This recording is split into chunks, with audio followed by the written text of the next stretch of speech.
Hello everyone. আর একটা দিন পরেই কিন্তু চলে আসছে নতুন বছর, নতুন একটা দিন। আর এই নতুন দিন মানেই হচ্ছে 1 জানুয়ারি। আমরা সবাই, সারা পৃথিবীর সমস্ত জায়গার লোকজন এই দিনটাকে কিন্তু সেলিব্রেট করে থাকি। এবার ব্যাপারটা হচ্ছে যে আমরা সেলিব্রেট তো করি 1 জানুয়ারিটাকে, কিন্তু একটা বছরের মধ্যে 365টা দিন আছে, 12টা মাস আছে। তো এতগুলো মাসকে ছেড়ে বা দিনকে ছেড়ে শুধুমাত্র 1 জানুয়ারিটাকেই আমরা নিউ ইয়ার ডে হিসেবে কেন সেলিব্রেট করে থাকি? এবার সেই ব্যাপারে যদি জানতে হয়, আমাদেরকে কিন্তু খানিকটা জানতে হবে আমাদের দিন, রাত বা বছর, মাস এগুলো কোথা থেকে তৈরি হলো, কিভাবে এগুলো আমাদের লাইফস্টাইলে বা আমাদের সারা পৃথিবীর লোকজন এটাকে কিভাবে ক্যালকুলেশন করাটা শিখলো, সেটা ছোট্ট করে জেনে নেই। ম্যাটারটা হলো, যখন ক্যালেন্ডার আমাদের মানে সারা পৃথিবীতে ইন্ট্রোডিউস হয়নি, তখন বিভিন্ন জায়গার লোকজন, মানে বিভিন্ন সভ্যতা বা বিভিন্ন অঞ্চলের লোকজন নিজেরা কিন্তু কিছু জিনিসের উপর বেস করে এই মানে সময়কে মানে কাউন্ট করে রাখা, এই কাজটা করা শুরু করলো। আর সেগুলো কি? সেগুলো হচ্ছে সিলেস্টিয়াল বডিজ, অর্থাৎ গ্রহ, নক্ষত্র, তারা, এগুলো যেগুলো আকাশে আমরা খালি চোখে দেখতে পেতাম, তার অবস্থান, তার মুভমেন্ট, এগুলোর উপর বেস করে কিন্তু মাস, বছর, ঋতু, দিন, রাত এইগুলোকে নির্ণয় করা এবং সেগুলোকে কোথাও নোট ডাউন করে রাখতো। তাদের যে তখনকার ভাষা ছিল সেই অনুসারে কিন্তু মানে প্রত্যেকটা অঞ্চলের নিজস্ব একটা ক্যালেন্ডার তৈরি হয়। এবার এই ক্যালেন্ডারটা তৈরির মধ্যে সবচেয়ে ইম্পর্টেন্ট পার্ট যারা নিয়েছিল সেটা হচ্ছে সূর্য এবং চাঁদ। একটা সূর্যের চারপাশে পৃথিবীর ঘুরতে যে টোটাল সময়টা লাগে, সেটার উপর বেস করে তৈরি হয়েছিল সোলার ক্যালেন্ডার।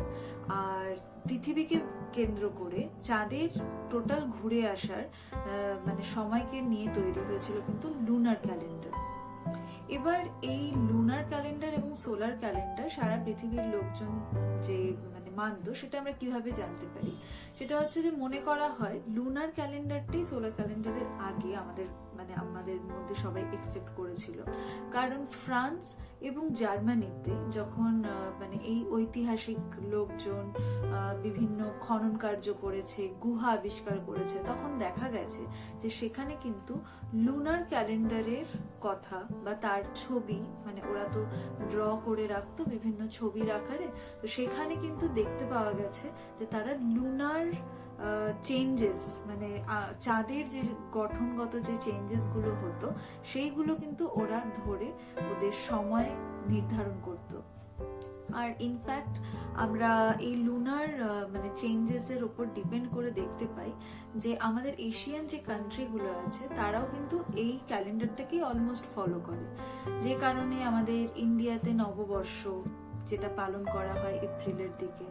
এবার এছাড়া আরো মানে হিন্দু ক্যালেন্ডার লুনার ক্যালেন্ডারের উপর বেস করে হয়েছে, এছাড়া Buddhist calendar, Tibetan calendar, Chinese calendar, Islamic calendar, এরকম প্রচুর ক্যালেন্ডার আছে যারা কিন্তু লুনার ক্যালেন্ডারের উপর বেস করেই তৈরি হয়েছে। আবার অন্যদিকে দেখা যাচ্ছে এই যে সোলার ক্যালেন্ডারটা কিন্তু দুটো জায়গার মানে দুটো ক্যালেন্ডার এর উপর বেস করে তৈরি হয়েছে। সেটা হচ্ছে এক জুলিয়ান ক্যালেন্ডার, সেকেন্ডলি হচ্ছে গ্রেগরিয়ান ক্যালেন্ডার। এবার এই যে লুনার ক্যালেন্ডারের একটা ব্যাপার আছে, সেটা হচ্ছে যে ওখানে 354টা দিন একটা বছরের মধ্যে কাউন্ট হয়। আর সোলার মানে ক্যালেন্ডারের মধ্যে কিন্তু 365 ডেজ, যেটা আমরা এখন মেনে আসি, সেটাকে একসেপ্ট করা হয়। এই যে জুলিয়ান ক্যালেন্ডারটা তৈরি হয়, এই জুলিয়ান ক্যালেন্ডারের 12টা মাস কিন্তু তৈরি হয়েছিল রোমদের যে 12 জন দেবতা ছিলেন তাদের নামের অনুসারে। এর মধ্যে প্রথম নাম যেটা আসে সেটা হচ্ছে রোমান দেবতা জানুসের নামের থেকে কিন্তু এসেছে আমাদের জানুয়ারি নামটা। এবার এই যখন জুলিয়াস সিজার ক্ষমতায় আসেন, উনি 1 জানুয়ারিটাকে সমস্ত লোকজনের কাছে মানে নিউ ইয়ার ডে হিসাবে বলে দেন এবং এই দিনটাতে সেলিব্রেট করবার জন্য উনি আদেশ করেন। তো এভাবেই চলছিল, কিন্তু যখন খ্রিশ্চানিটি রোমে এসে পৌঁছায় এবং লোকজন খ্রিস্টান ধর্ম অবলম্বন করে, তখন তাদের কাছে কিন্তু এটা একটা বিরোধিতার ব্যাপার হয়ে যায় যে তারা জানুয়ারি মাসের 1 তারিখটাকে ওরা কিন্তু নিউ ইয়ার ডে হিসেবে মানতে চায় না, কারণ স্বাভাবিকভাবে ওরা কোনো পুজো আর্চা যেহেতু করে না, আর এটা তাদের খ্রিস্টানিটির বাইরের একটা দেবতারকে মানে কেন্দ্র করে এই ডেটা রাখা হয়েছে, তো সেই কারণে তারা কিন্তু সেটা নিয়ে প্রোটেস্ট করে। এর পরবর্তীতে যখন 1582 সালে পোপ গ্রেগরি 13 উনি যখন রোম সাম্রাজ্যের অধিকারে আসেন, মানে অধিকার প্রাপ্ত হন, এবার তখন তিনি মানে ওই পদে আসার পরে বেশ কিছু সংস্কারমূলক কাজ করেন। তার মধ্যে ফার্স্ট যেটা করেছিলেন সেটা হচ্ছে যে এই জুলিয়ান ক্যালেন্ডার যেটা ছিল সেটাকে মানে খানিকটা সংস্কার করে যতটা রেকটিফাই করে নতুন একটা ফর্ম করা যায়, এবং এটার মধ্যে যে মানে ভুলগুলো ছিল, এররগুলো ছিল, সেগুলোকে যাতে মিনিমাইজ করা যায়। তো সেটার জন্য তিনি আরো 2 সহকারীকে নিয়ে কিন্তু এই ক্যালেন্ডারটা তৈরি করেন, মানে সংস্কার করেন, এবং সেটা গ্রেগরিয়ান ক্যালেন্ডার হিসেবে কিন্তু অল ওভার ওয়ার্ল্ডে আজকে পরিচিত।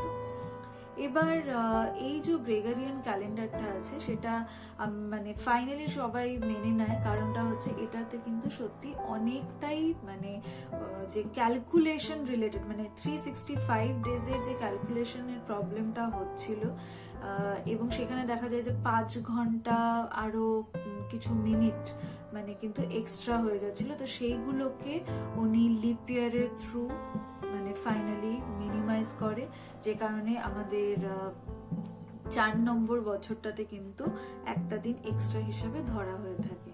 তো এটা এইভাবে ফাইনালি সংস্কার হয় এবং অল ওভার ওয়ার্ল্ডে এটা মানে ছড়াতে থাকে। এই ইউরোপের বিভিন্ন ক্যাথলিক দেশগুলো যারা, যেমন হচ্ছে স্পেন, পর্তুগাল, পোল্যান্ড, ইতালি, এরা গ্রেগরিয়ান ক্যালেন্ডারটাকে কিন্তু একসেপ্ট করা শুরু করে, এবং সেখান থেকে ধীরে ধীরে কিন্তু ইউরোপের আরো যে সমস্ত খ্রিস্টান দেশগুলো ছিল তারা একসেপ্ট করে, এবং গ্র্যাজুয়ালি ইউনিভার্সালি এই গ্রেগরিয়ান ক্যালেন্ডারটাকে কিন্তু মান্যতা দেওয়া হয় সঠিক ক্যালেন্ডার হিসাবে, এবং এটাই ফলো করে আসছে সবাই। আর এই ক্যালেন্ডার অনুসারেই কিন্তু 1 জানুয়ারিটাকে ফাইনালি নিউ ইয়ার ডে হিসাবে কিন্তু সেলিব্রেট করা হয়। তাহলে জানতে পেরে গেছো তো যে আমরা নিউ ইয়ারটা কেন সেলিব্রেট করি এই 1 তারিখে। এরকম যদি আরো ইনফরমেটিভ ভিডিও চাও বা অন্য কোনো ধরনেরও যদি তোমাদের মাথায় মানে ভিডিও দেখার থাকে তাহলে অবশ্যই আমাকে জানিও। আর কালকের পরেই হচ্ছে নিউ ইয়ার শুরু হয়ে যাচ্ছে, তো এই নিউ ইয়ারটা তোমরা সকলে খুব ভালো কাটাও, ভালোভাবে মানে যারা পড়াশোনা করছো তারা আরো ভালোভাবে তাদের পড়াশোনাটা কমপ্লিট করো। আর আমি প্রে করি যাতে সবাই খুব ভালো থাকো, আর তোমাদের যা যা মনের ইচ্ছা আছে সেগুলো যেন ফুলফিল হয়ে যায়। আর আমার ভিডিও যদি তোমাদের ভালো লেগে থাকে তাহলে প্লিজ সাবস্ক্রাইব করো, তোমার ফ্রেন্ডদেরকে জানাও, শেয়ার করো, আর হচ্ছে যে প্রে করো আমার জন্য যাতে আমিও এবং আমার ফ্যামিলিও যাতে সুন্দরভাবে একটা নতুন বছর রান করতে পারি, থাকতে পারি, চলতে পারি। যাই হোক, যদি ভালো লেগে থাকে অবশ্যই আবার জানিও, লাইক কমেন্ট করে জানিও প্লিজ। ওকে।